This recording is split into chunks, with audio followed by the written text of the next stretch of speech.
Removing the tape the authorities used to seal his paintings, Liu Yi defiantly lays his banned artwork on the ground of the studio to create a powerful montage. If you don't care about them, you should feel ashamed for being numb to their cries for freedom.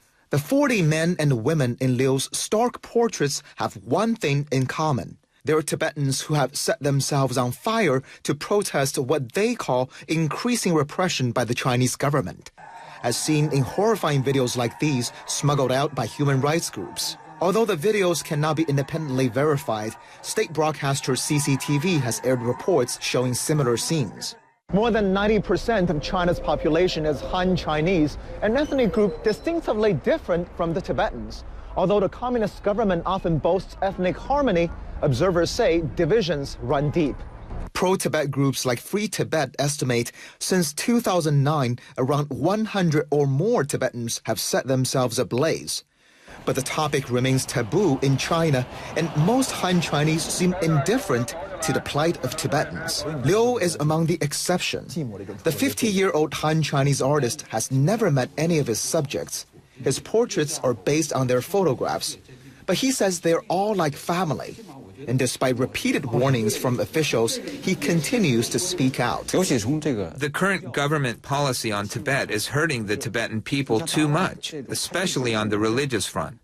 I feel their struggle is also our struggle because we all want more freedoms. Prominent Tibetan writer woes has known Liu for years. She says many Tibetans feel touched by his portraits and message.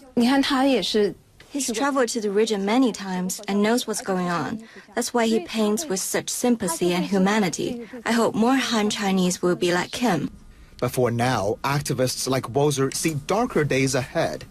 Under a new leadership in Beijing, the Chinese authorities have made self-immolation a crime, offered rewards for tipsters, and arrested and tried Tibetans who officials say are instigators of such horrific acts. This kind of policy has only created more backlash, pushing more Tibetans to fight for their rights.